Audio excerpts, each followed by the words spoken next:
Sim. Eu acredito que já foi explicado, mas nunca é demais a gente frisar. A primeira declaração que o Rebbe fez quando assumiu a liderança foi dizer: este mundo é um lindo jardim. E começar a encarar os desafios do dia a dia desse jeito é a forma judaica. Mas talvez durante muito tempo a gente não sabia disso. A gente só acordava e falava: oi, véi. Oi, véi. Certo? Então é importante a gente mudar um pouquinho a maneira de focar as coisas. E é isso justamente uma das coisas que o Rebbe fez questão de frisar e que a gente tem que aproveitar e aprender. Obviamente, acredito que o Rabino Goldman já explicou,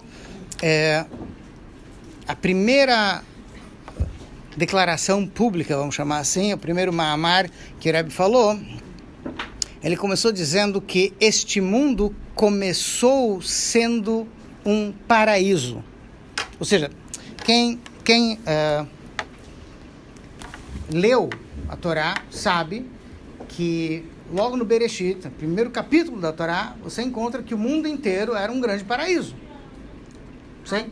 Então, o mundo começou perfeito. O mundo começou do jeito que tinha que ser. Ou, se quiser colocar de uma outra forma, o mundo começou do jeito que ele tinha que acabar. Ou seja, o mundo é um lugar bom. O mundo é um lugar onde, se Deus quiser, a gente vai poder ver tudo em harmonia. Só que no primeiro momento foi tudo perfeito. E aí depois, como todo mundo sabe, houve um pequeno acidente de percurso. E aí os primeiros seres humanos foram expulsos de campo. Ou seja, a gente perdeu o que seria o Gan Eden, porque a tradução literal de Gan Eden, Gan é jardim, Eden é prazer. Tá? Então, o mundo começou como um jardim dos prazeres. A ideia do jardim, no sentido que a gente usa, hoje seria a palavra paraíso, tá? Aqui em São Paulo é a estação de metrô, mas enfim, você começa na Consolação, acaba no Paraíso, enfim. Mas a ideia aqui é a seguinte: o mundo, se você encara ele como um grande paraíso, um grande jardim, significa que tudo que você precisa está lá à sua disposição.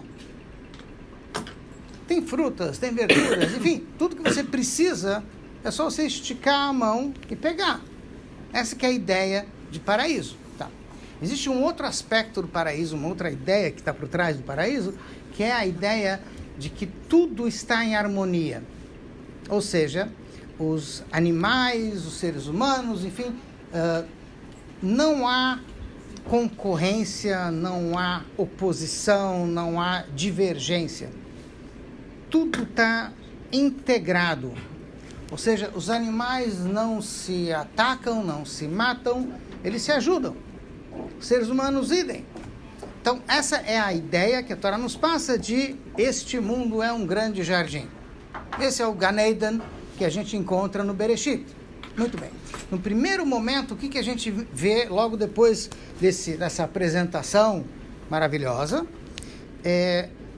O primeiro ser humano não teve autocontrole. Só. E desde então, o ser humano não tem autocontrole.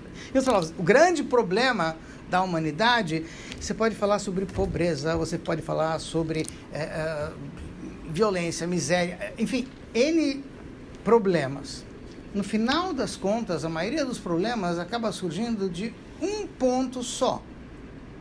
Você não pode transformar a sociedade num lugar melhor se o indivíduo não tem autocontrole. Se o próprio indivíduo não consegue canalizar as suas forças da forma adequada. Então, o que acaba acontecendo, realmente, e é isso que a gente vê tanto no Midrash como no Maamar, primeira manifestação, primeira explicação que o Rebbe deu, a gente encontra claramente que por causa desses episódios de falta de controle, onde o ser humano tem uma missão, mas ele não consegue fazer essa missão porque ele perde controle sobre quem? Sobre si mesmo. Não está se falando sobre o controle sobre os outros, porque isso não era necessário. O necessário era simplesmente a própria pessoa se controlar. Em outras palavras, eu não tenho que fazer uma passeata a favor da paz mundial, eu tenho que fazer uma passeata comigo mesmo. Quanto eu estou mantendo a paz dentro de casa? É mais ou menos essa a ideia. O quanto que eu estou investindo em mim mesmo, né, nesse sentido. Tá? E isso acaba mudando o mundo. Tá? Então nós encontramos no Midrash que os primeiros seres humanos tiveram episódios onde faltou esse autocontrole, e aí então a humanidade foi degredindo. E ao mesmo tempo, a revelação de Deus na Terra se tornou cada vez mais obscurecida. O que significa isso? Obviamente, quando Deus está presente no mundo, quando Deus está, visivelmente presente ele está o tempo todo, sim? Mas quando existe uma visão mais clara de como Deus está no seu dia a dia, vou dar um exemplo prático. Quando a gente acorda de manhã, a frase judaica que todos nós temos que dizer, já falamos antes, não é oi vei, está doendo aqui, está doendo ali. Sim, alguns acordam desse jeito, enfim. E sim, a ideia é a gente acordar e falar modé ani. Sim? Ou seja, a ideia de gratidão, de agradecimento. Modé ani lefanecha. Eu agradeço diante de ti, diante de Hashem. Ou seja, eu começo o dia dizendo Deus está aqui.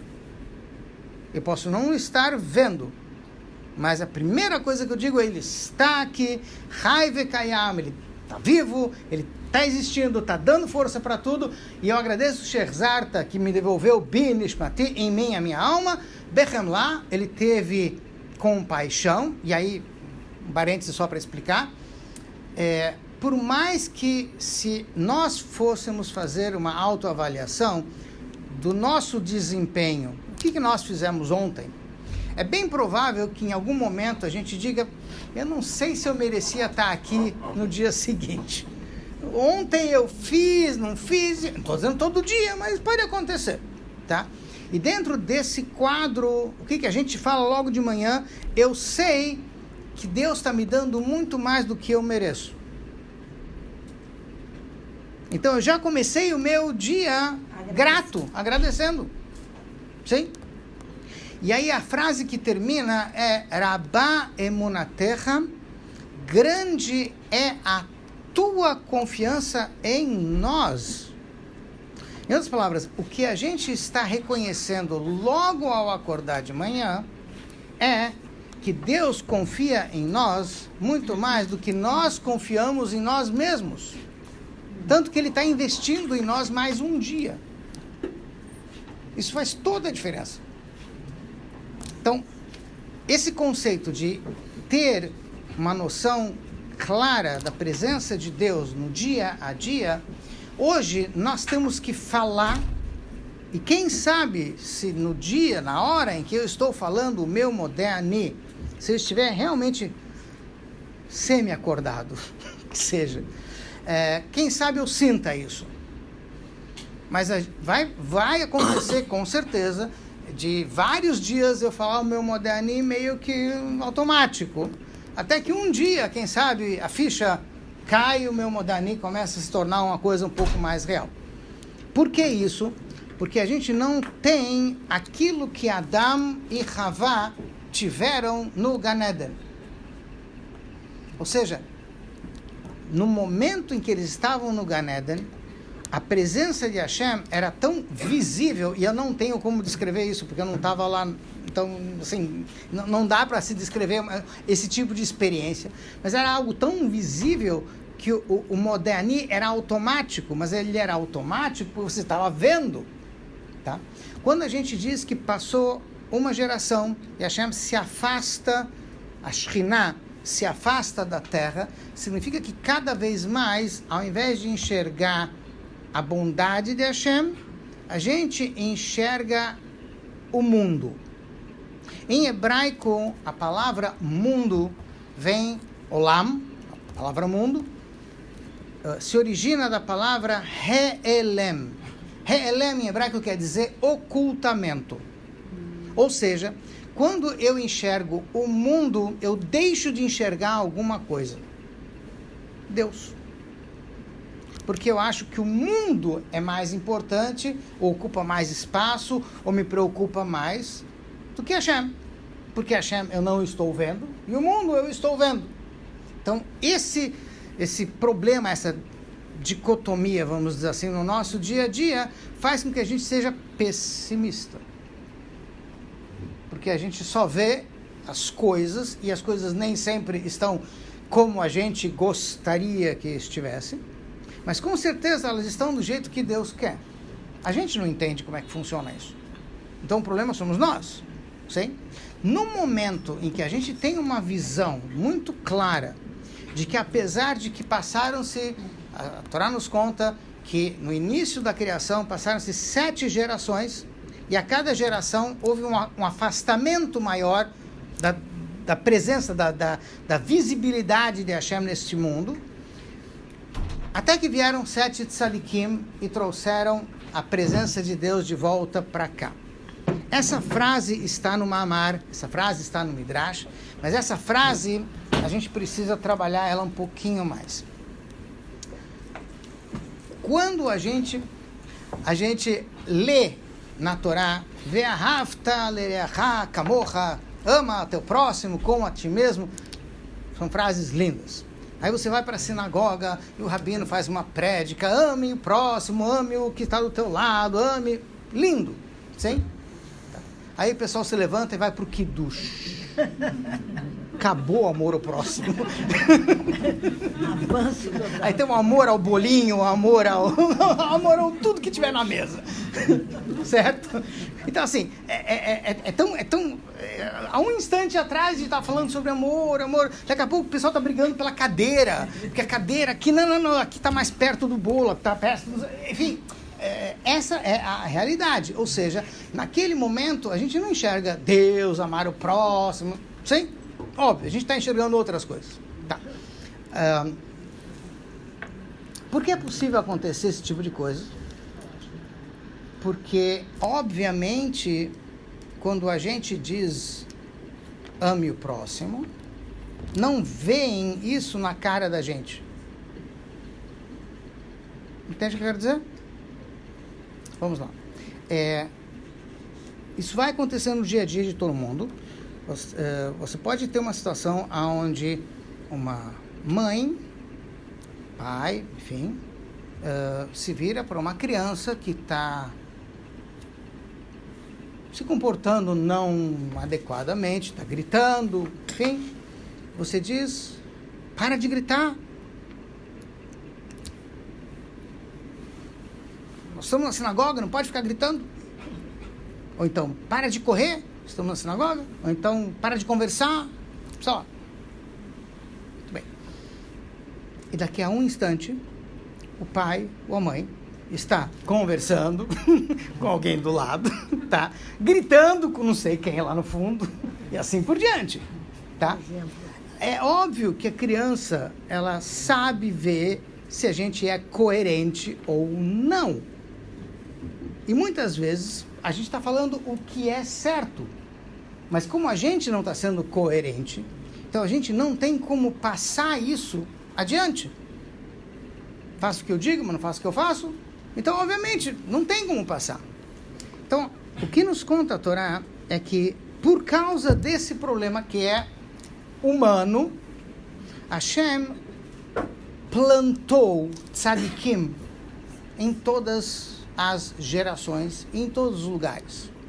Ou seja, você precisa ter um modelo humano, um ser humano, que ele reflete todos esses valores que estão na Torá. E que você vê no dia a dia que ele se comporta assim. E não há incoerência, há transparência. E aí quando você vê um ser humano, um tzadik, uma tzadeket, que se comporta dessa forma, você consegue imaginar que isso é possível. E quando esse tzadik te diz, ama teu próximo como a ti mesmo, você fala, ele ama. Então, é possível. Porque senão é só da boca para fora. Vou dar um exemplo que eu acredito que algumas pessoas já devem conhecer, talvez não. Por volta de 56, 57, 1956, 57, o Rebbe começou, incentivou e realmente deu muita força para colônias de férias para crianças de todos os níveis, mais religiosas, menos religiosas, de famílias que não cumpriam nada e cumpriam tudo, enfim, colônias de férias, onde as crianças iam passar, lá nos Estados Unidos as férias são 2 meses, os 2 meses de verão, onde eles iam ter muita diversão e muito judaísmo, mas não em forma de aula, de classe, e sim em diversão. Colônia de férias. Bem, e o Rebbe fez questão, acho que nos primeiros 2 anos que isso começou, de visitar pessoalmente, acho que foram as únicas 2 vezes que o Rebbe, desde que assumiu como Rebbe, que ele saiu de Nova York, enfim, mas ele foi para a colônia. Nessas colônias, naquela época, basicamente até hoje é assim, se aceitam crianças de todos os tipos, crianças judias. Não se pergunta se você acha que é nazi, ou sfaradi, ou se você é religioso ou não, ou quanto você é ou quanto você não é. Então haviam crianças de todos os tipos. Eu ouvi recentemente, não tenho ainda como confirmar, uma das grandes autoridades de Torá, naquela época, na década de 50, nos Estados Unidos, era o Rav Yoshi Ber Soloveitchik, que foi também o rabino da Yeshiva University, enfim, era família conhecida, Soloveitchik, Brisk, e o filho dele estava nessa colônia, no Gan Israel. Tudo bem. E ele volta para casa, tem o dia da visita dos pais, e aí então, no dia em que ele foi, o pai veio visitar o menino está todo entusiasmado, o Rebbe estava aqui, o Rebbe falou com a gente. O pai falou, que bom, o Rebbe estava aqui, o Rebbe falou com a gente. O que o Rebbe falou? Aí ele falou, o Rebbe falou que Mashiach está chegando. Aí o pai se vira para o filho, mas eu também falo que Mashiach está chegando, qual é a novidade? Não, mas ele acredita.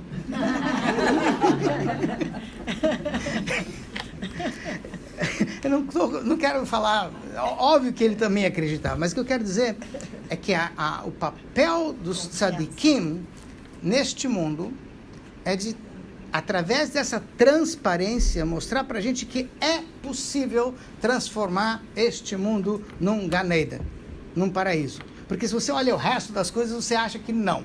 Principalmente se você lê jornal, assiste noticiário de televisão, tá? Mas quando você vê tzadikim, você passa a acreditar que isso é possível, com seres humanos. Vai ter gente que vai dizer, não, mas só um tzadik consegue fazer isso. Tudo bem, mas é alguém neste mundo que está fazendo. Então você pode não ser igual, pode não conseguir fazer exatamente do mesmo jeito, mas é possível. Isso é viável. Então, no Ma'amar, o Rebbe fala que tzadikim trazem a presença de Hashem de volta para o mundo. Até nesse sentido simples, de que você consegue ver de novo Deus aqui. Porque em alguns momentos parece que ele não está aqui. Realmente. Tá? Mas na medida que você tem tzadikim, e o Ma'amar nos traz a ideia de que 7 tzadikim vão trazendo de volta a presença de Hashem para esse mundo, até que chegue em Moshe Rabbeinu. Moshe Rabbeinu é o 7º. Moshe Rabbeinu finalmente traz a presença de Deus definitivamente de volta, de forma visível neste mundo. Vamos lá. O que significa isso na prática? Moshe Rabbeinu, assim nos traz o Midrash, foi o 7º. Sim? Tá. E o Midrash diz, Kol Hashvim Chavivim, todos os 7º são queridos. E aí o Rebbe faz um paralelo.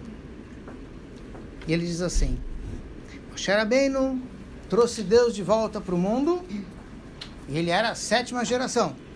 E nós também somos a 7ª geração. Como assim? Desde o primeiro Rebbe de Lubavitch, teve o primeiro, o segundo, o terceiro, e o nosso Rebbe é o 7º. Então, de uma certa forma, nós também somos a 7ª geração. Qual é a novidade? E daí que a 7ª podia ser a 8ª, podia ser a 6ª, podia ser a 10ª. Qual é a novidade da 7ª geração? O que o Rebbe traz no Mamar é que o que o Midrash está passando para a gente é uma coisa muito curiosa. Sim, Moshe Rabbeinu realmente é um tzadik acima de qualquer definição. Mas ele é a 7ª geração. Ou seja, o que o Midrash nos passa é, mesmo que talvez por algum motivo a gente acha que não merece, mas nós somos a 7ª. Se nós somos a 7ª geração, então está tudo aí. A gente pode não acreditar, mas Deus acredita na gente. Então, assim, Moshe Rabbeinu era a 7ª geração. O povo podia não acreditar que ia sair do Egito e que ia acontecer e que ia receber a Torá. Tudo bem, mas eles são a 7ª geração. Então, vai acontecer. E o Rebbe fez o mesmo paralelo com a gente. Nós somos a 7ª geração. Então, isso também vai acontecer com a gente. Ou seja, nós temos tudo para ter novamente a revelação de tudo que é bom aqui neste mundo, Gan Eden aqui embaixo, na nossa geração, com todos os percalços que a gente tem, exatamente como no Egito. Eles também tiveram uma série de problemas antes de sair do Egito, e eles praticamente não acreditaram até o último instante, quando eles finalmente saíram. Muito bem.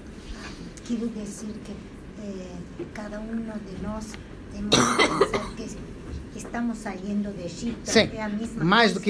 do que isso. A saída do Egito, que aconteceu fisicamente, quando você estuda a Torá, você lê como história.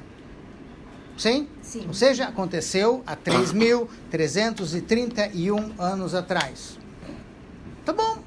Alguém consegue imaginar 300 anos atrás? Não 3.000. 300 anos atrás, 30 anos atrás é difícil. Sim? Então 300, 3.000, é outro planeta. Não tem nada a ver com a gente. Muito bem. Hassidut explica que se a Torá está falando sobre a saída do Egito, e a Torá é eterna, isso quer dizer que eternamente existe o processo em que a gente se escraviza e a gente se liberta. No dia a dia. Não é só lá atrás, há 3.000 anos. Você não precisava ter isso escrito na Torá. Torá não é um livro de história. É um livro de orientação para a vida da gente. Então isso quer dizer que nós nos escravizamos e nós nos libertamos. E Deus dá a força para a gente fazer isso. Então um dos exemplos que eu costumo usar, talvez com alguma frequência, ou talvez com frequência demais, é o seguinte. Existe uma coisa chamada memória de elefante. Já ouviram falar? Já. Muito bem. Então, isso. Por que o elefante é conhecido pela sua memória? Ninguém fala isso dos macacos, nem das raposas, nem, enfim, girafas. Pelo seguinte, se você tem um circo, não que vocês tenham, mas enfim, alguém no circo sabe que uma das atrações do circo são os elefantes adestrados, que fazem malabarismos, um monte de coisas. Muito bem. Como consegue-se pegar um bicho desse tamanho e manter ele no lugar, para que ele não fuja? Ele pode destruir o circo inteiro num instante. Ele e os vários elefantes que estão ali, num momento, eles podem acabar com tudo. Uma manada de elefantes é um caos. Sim? E não acontece nada disso. Porque eles pegam o elefante, quando ele ainda é filhotinho, e eles amarram o elefante numa estaca. E essa estaca fica fixa no chão. Como ele é um filhotinho de elefante, ele pode ficar tentando se desvencilhar, se libertar dessa estaca, mas ele não consegue, porque ele é um filhote de elefante. Mas ele tenta e não consegue. E aí ele grava na memória dele: eu não consigo me soltar da estaca. E aí ele come mais 1 quilo de capim. E cresce mais um pouquinho. E a memória continua: eu não consigo me livrar dessa estaca. E ele come mais algumas dezenas de quilos de capim. E ele fica um pouquinho mais grande do que ele já estava fazendo. E a memória é a mesma: eu não consigo. E aí você pega um monstro, amarra numa estacazinha e ele não se move. Porque na cabeça dele é: eu não consigo me soltar dessa estaca. Tá? Isso chama-se autoescravização. Quando uma pessoa diz: eu não consigo fazer esta mitzvah, ela talvez não conseguia fazer em algum momento lá da sua vida, mas a vida já passou, muita coisa já passou, talvez a gente pode fazer agora, mas a gente fica: não, eu não consigo. Então alguém vai ter gente que vai dizer assim: eu não consigo fazer kasher, eu não consigo acender vela de Shabbat, eu não consigo fazer Shabbat. E cada um vai pegar, infelizmente, todos tiveram várias experiências, mas o que ficou na memória é: eu não consigo. Em algum momento lá atrás eu não consigo, e a gente se convenceu de que eu não consigo. Então, quando a gente se convence de que não consegue, o que acaba acontecendo? A gente se escravizou. Eu não consigo me libertar do limite que eu me impus. Por isso que Mitzrayim em hebraico quer dizer limites, limitações. Mas são limitações autoimpostas. Eu não acredito que sou capaz, por isso eu não faço. Eu costumo dar um exemplo, não sei se a gente está agora no horário, só vou terminar com esse exemplo, a gente continua depois. Você tem recreio, não tem recreio? Como é que foi o esquema? 5 horas continua direto? Tá bom, então vamos continuar. Veja, eu tenho um Michigás pessoal meu, me perdoem, peço já antecipadamente perdão. O meu Michigás é o seguinte: eu tive um pequeno trauma, não de infância, um trauma de quando eu cheguei aqui no Rio de Janeiro. Não foi com taxista, não foi essas coisas. Tem esses problemas também, mas, enfim, o meu trauma foi o seguinte: Yom Kippur, nós estamos na sinagoga, eu estava num determinado lugar, e o ponto alto do Yom Kippur é Neilá, é o final do Yom Kippur. Muito bem. Na sinagoga onde eu estava, que não era exatamente uma sinagoga, era um salão, enfim, além de eu ter passado por um episódio que eu considero um pouquinho complicado, que era eu sendo o Hazan, acho que era Musaf, e a imprensa junto com o César Maia saindo do elevador e filmando tudo, e eu não posso falar uma palavra, porque eu sou Hazan, e ele entrando lá, desfile dos políticos de Yom Kippur. Tá, esse foi, enfim, até que eu parei e comecei a fazer assim, e ficaram me olhando como... Graças a Deus, alguém entendeu, explicou que não filma aqui agora, não faz agora. Bom, salvou. Esse não foi o trauma. Esse foi um problema, não foi o trauma. Tá. Por que você não podia falar? Uma longa história, não para agora. Não para agora. Depois. Eu também estou falando consigo depois. Depois. Fica tranquilo, por favor. Depois eu explico. O que aconteceu? Vocês conseguem imaginar uma sinagoga onde as cadeiras não estão fixas? Conseguem? Vocês conseguem imaginar uma sinagoga onde não tem livro de reza? Mais difícil? Pode acontecer. A cadeira não está fixa, não tem livro de reza. O que as pessoas fazem? As rodinhas, e rodinhas, e rodinhas, e rodinhas. E você está fazendo Yom Kippur, né, ir lá, e a coisa está um pouco complicada. Então, foi um momento interessante. Eu me lembrei que numa ocasião perguntaram para o Rebbe estava falando muito, numa certa ocasião, sobre você tem que passar a Torá para todo mundo. E os rapazes que estavam ouvindo o Rebbe falaram, como assim? Parar no meio da rua e falar e Torá para todo mundo? Eu não me lembro dos detalhes, mas eu me lembro da história. Pelo menos naquele momento eu lembrei que o Rebbe falou sim. Ele saiu da sinagoga, enfim, foi para a rua, subiu em cima de um carro, pegou um lenço, fez assim, no meio da rua. E, obviamente, a rua parou. E aí o Rebbe começou a falar de Torá, mitzvot, enfim, algo do tipo. Talvez foi impuro, enfim, não importa. E como isso me veio à mente, então você tem aquela roupa branca, o kittel, sim. Então eu tirei o kittel, subi em cima da cadeira e fiz assim. É óbvio que a cena chamou um pouco de atenção e foi o tempo que eu precisei para explicar, pessoal, agora vai ter nem lá, precisamos fazer um pouco de silêncio, blá, blá, blá. Mas era um caos, sim? Muito bem. Então eu decidi, e algumas vezes a gente tem aplicado isso, que as pessoas não fazem essa confusão toda porque elas não acreditam em Deus, ou porque elas não acreditam no Yom Kippur, ou porque elas simplesmente não sabem o que fazer naquele momento. Não tem livro, não tem nada. Como elas vão fazer alguma coisa de útil se não sabe o que fazer? Outro detalhe, toca o shofar no final de Yom Kippur e o caos está instalado em qualquer sinagoga. Não é assim? Total. Tá? Acabou. Por quê? Tocou o shofar, então acabou. É importante lembrar. E as pessoas simplesmente não sabem. Não é maldade de ninguém, nem má vontade. Yom Kippur não termina com o toque do shofar. Yom Kippur termina com a Havdalah, que é 10 minutos depois. Algo assim.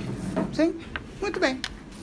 Então, eu comecei tudo bom, Baruch Hashem, eu comecei a explicar um pouquinho, não no último instante, que nem da outra vez, girando não sei o que, fazendo bagunça. Eu comecei a coisa um pouco antes. Como assim um pouco antes? No início do Yom Kippur, Kol Nidrei, tenho placas, cartazes em toda a sinagoga. Yom Kippur não termina com o toque do shofar, só termina com a Havdalah. E eu aviso no início do Kol Nidrei e no final do Kol Nidrei. E depois em Shacharit, no dia seguinte de manhã, no início e no final. E depois em Musaf, em Merrei, todas as rezas no início. Não termina.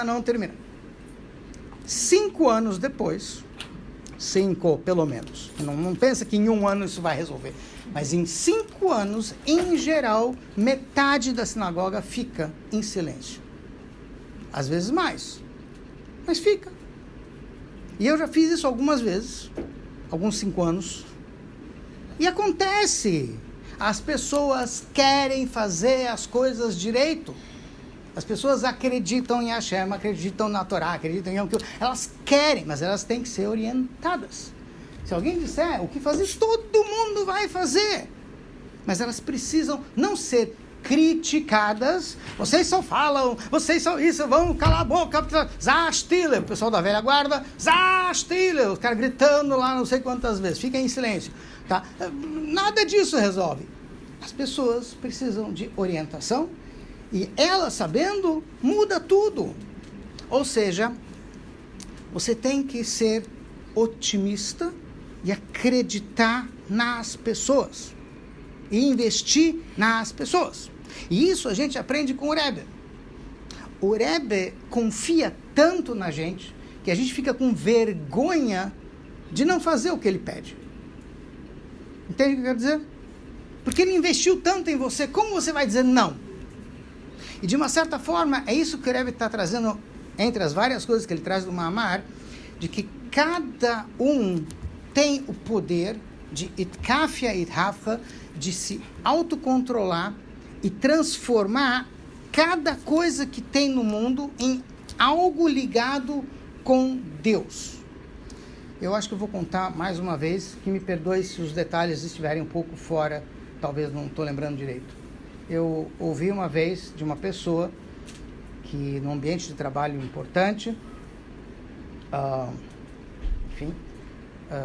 um colega de trabalho chegou para essa pessoa, uma pessoa religiosa, e perguntou para essa pessoa o seguinte: eu queria lhe fazer uma pergunta pessoal. Por favor, não me leve a mal. Se você não quiser responder, não precisa.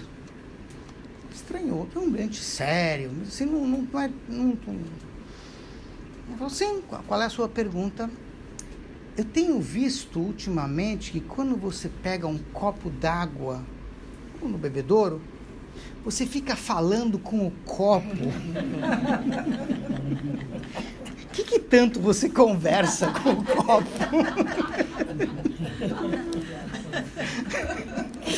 Sim?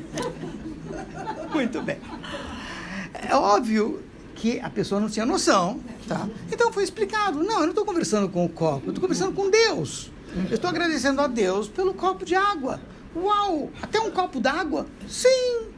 Ou seja, não faltam oportunidades no dia a dia para a gente mexer com o mundo e fazer as pessoas em volta da gente enxergar Deus. Deus no copo d'água. Até isso. Entende o que eu quero dizer? Isso é possível. Mas quanto mais a gente está ciente de quantas oportunidades a gente tem no dia a dia de fazer isso, é tão simples. Eu tive que fazer um documento, acho que foi no Detran, não me lembro onde é que foi. Depois eu tinha que fazer um outro documento, título de eleitor, que não era tão longe do Detran, era perto, não sei o quê, tudo bem. Aí eu cheguei, fui lá fazer o título de eleitor, e aí eu me toquei que eu tinha levado a caneta do Detran comigo, assinei lá o documento, levei a caneta, fui lá tudo bem, eu falei, tudo bem. Então, quando eu sair daqui, eu volto lá e entrego a caneta. Tá? Então eu trouxe a caneta, o cara que me atendeu, aqui é a sua caneta que você me emprestou, eu levei aqui sem querer. O cara olhou pra mim, você devolveu a caneta? A caneta?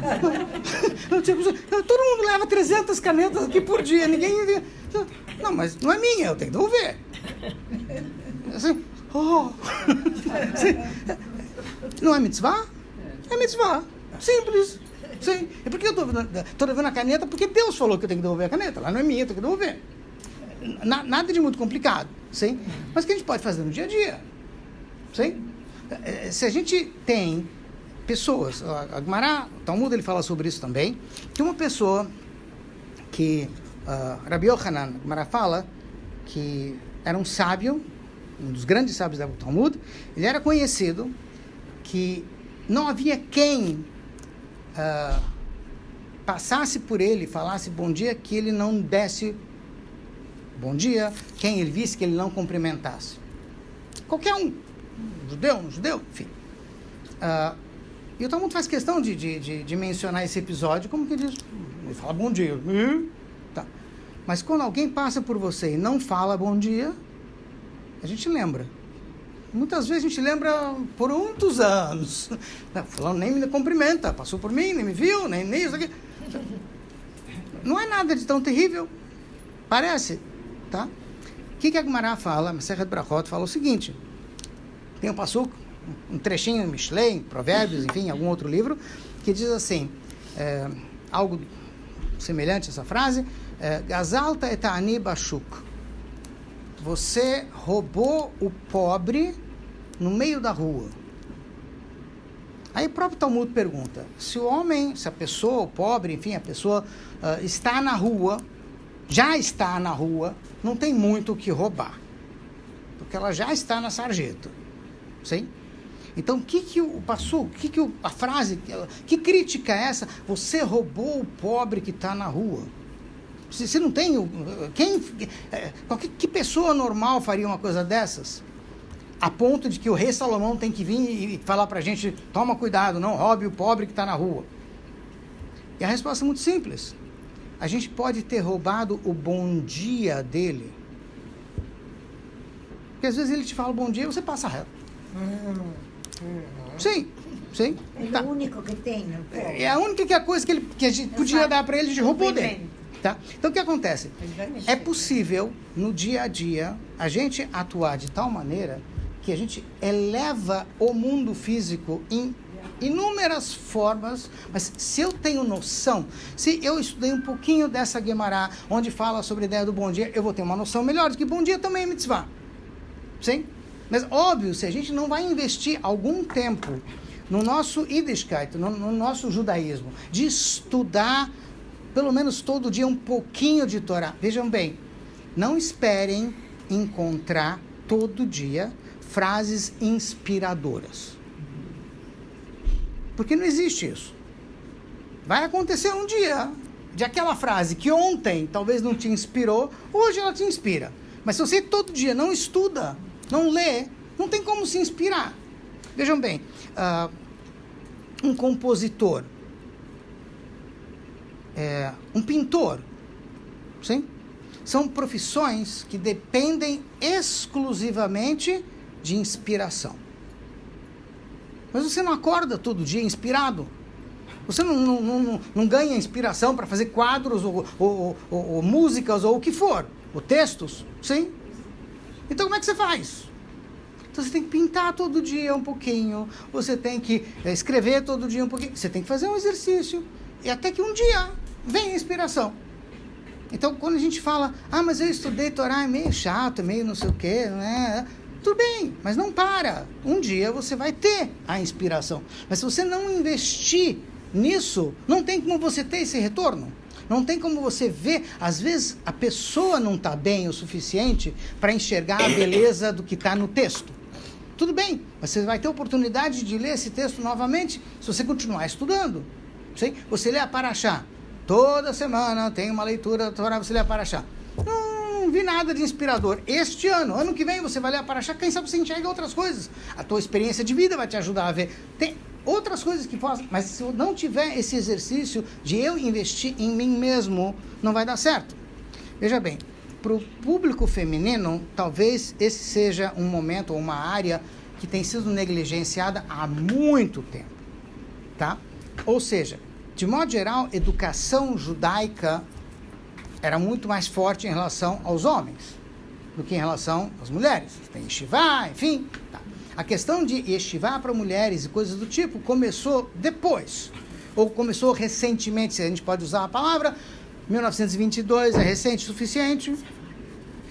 Tá. Então, nessa época começou um movimento de trazer Torá para as mulheres. Por quê? Porque até então se acreditava que as mães vão passar para as meninas. E pronto. Não precisa ter uma escola, não precisa ter um lugar onde elas aprendem. As mães vão passar. Mas as mães também estão ocupadas. E elas não conseguem passar. E talvez as mães também não tiveram tanta bagagem assim para passar para as filhas. Sim? E toda a educação judaica está baseada nas mulheres. Não importa quanto os homens possam passar para as crianças, o que uma mãe, uma avó passa, os homens não conseguem passar. Mas elas precisam ter essa bagagem. Ou seja, é preciso que haja um investimento nela própria, que ela dedique uma parte do seu dia a estudar Torá todo dia. Veja bem, os Rebes nos deram orientações muito claras de coisas simples para a gente fazer, estudar no dia a dia. Uma delas a gente já falou agora, que é a Parashá. Tem a parte da Torá, que a gente lê toda semana, sem a Parashá, e ela está dividida em 7 partes. Para quem prestou atenção alguma vez na sinagoga, no Shabat, se costuma chamar 7 pessoas para a leitura da Torá. O que significa que cada trecho, cada Parashá, ela própria está dividida em 7 partes. Muito bem. No domingo você estuda a primeira parte. E na segunda, a segunda parte. E na terça, a terceira parte. E assim você termina a Parashá aos pouquinhos. Porque se você for acabar toda a Parashá de uma vez no Shabat, você não consegue. É muito grande. Tem muito assunto. Não fica. Mas se eu pego um pedaço, 1/7 da Parashá cada dia, é provável que, se não nesse primeiro ano, no segundo, no terceiro, mas isso vai começar a entrar e vai começar a fazer sentido. Eu vou começar a entender. Muda muitas coisas. Tá. O Rebbe pegou o livro do Tânia, o Rebbe anterior, e dividiu em 350, 60, 70, enfim, um pedacinho para cada dia do ano. Veja bem, esse é um livro muito denso, muito conteúdo, sim? E provavelmente é um livro que você não consegue ler sozinho. E o próprio Rebbe, o Alter Rebbe, o primeiro Rebbe, quando escreveu Tânia, ele já escreve na introdução: não tente, não são essas palavras, mas a ideia, tá? Leia o Tânia junto com mais alguém que conhece. Por quê? Esse não é um livro de autoajuda. Esse é um livro de ajuda, mas não de autoajuda. Por que que não é um livro de autoajuda? Em teoria, não existe, pelo que ele escreve, não existe livro de autoajuda. Por quê? Se a pessoa está deprimida, sim? Dá um livro de piadas para ela. Ela não acha graça em piada nenhuma. Livro de quê? Piadas. Não tem como ela achar graça. A cabeça dela não está pronta para ouvir piadas, por mais engraçadas que elas sejam. Sim? Então ela pode ler o livro inteiro e não muda em nada o estado do espírito dela. Sim? Muito bem. Então o que o Rebbe explica?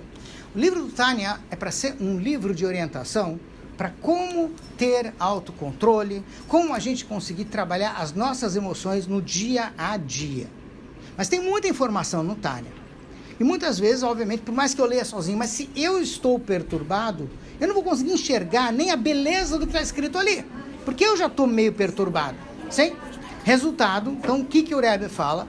Chame mais alguém que você conhece, amigo, amiga sua, enfim, alguém com quem você tem contato, e peça para que essa pessoa, por favor, lhe dê uma luz, lhe ajude a entender. E como o Tânia está dividido já em pedacinhos, então você lê um pedacinho cada dia.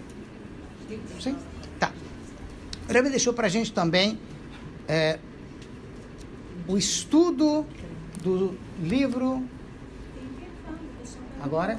Não, agora não. Só um minutinho. 6h50. Não, mudou o horário. Mudou. Ah, muito bom. Mudou. Eu mudei. Culpa é minha. Me dá mais 4 minutos? Obrigado.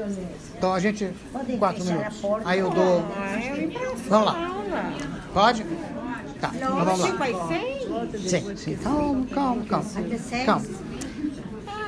Só um minutinho. Pode? Pode. Existe um livro que eu vou chamar de um livro muito chato. Me perdoem a sinceridade. Ele é chato. No primeiro momento, realmente ele é. Chama-se Sefer HaMitzvot, o livro das mitzvot, do Maimônides, onde ele explica, pelo menos de forma resumida, cada mitzvah, nós temos 613 mitzvot, ele explica cada um bem resumidamente, aonde está na Torá, como você sabe que a mitzvah é assim, e aonde, se você quiser estudar no Talmud, onde está no Talmud também, tudo bem. É óbvio que se torna uma leitura pesada depois de um tempo, principalmente quando ele começa a falar de mitzvot, que você não tem como aplicar hoje em dia. Sim? No Beit HaMikdash, no dia tal, tem que fazer um korban, um sacrifício. E aí você usa tipo da mitzvah que você não consegue ver. Muito bem. Se você só estuda o Sefer HaMitzvot, obviamente, você vai ganhar, ao final do ano, quando você atravessar todas as 613 mitzvot, você vai ter uma vaga noção de quais são as mitzvot. Uma vaga noção. Sim? Mas você está... É muita coisa técnica, muito detalhe, muito pesado. Verdade. Então, eu aconselho, mesmo que a pessoa faça isso de forma mecânica, lê um pedacinho da mitzvah apenas, para ter uma ideia, existe tal coisa, existe tal mitzvah. Mas estuda Hassidut. Procura, aonde quer que vocês estejam, um shiur, uma aula de Hassidut. E vocês vão ver que tudo, pela ótica da Hassidut, muda completamente. Eu vou dar um exemplo, e com isso a gente vai fechar esse primeiro momento, para depois a gente continuar com a segunda parte, apesar de que eu estou bagunçando tudo, obviamente, porque eu já baguncei desde o começo, então, tudo bem, tá? Então eu vou pedir uns 10, agora são... Vai dar 5h30. 5h30 a gente começa a segunda sessão, rapidamente. Pode ser? Sim. Tá bom, porque aí eu vou ter que continuar a segunda, depois de fazer a terceira, vai ser um pouco complicado, mas seja o que Deus quiser. Tá bom. Veja, sacrifícios.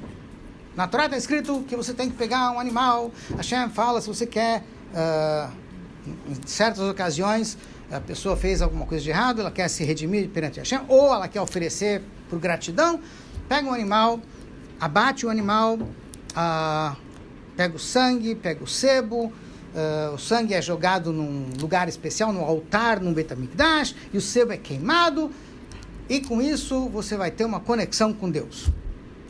Aí você fica olhando assim, tipo assim, conexão com Deus.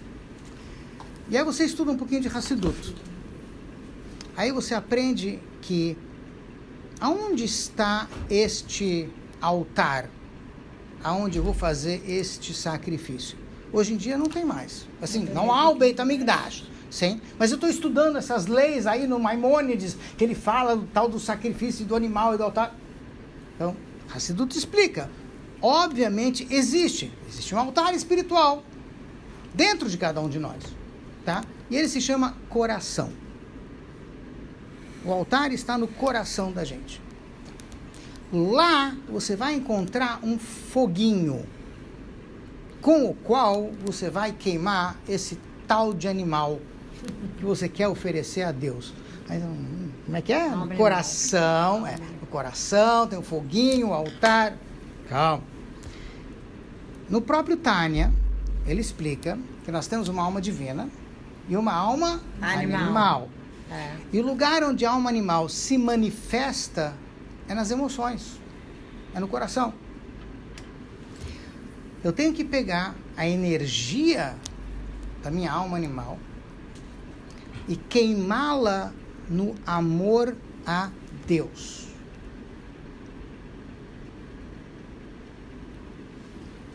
Daqui a pouco vai ter o carnaval aqui no Rio.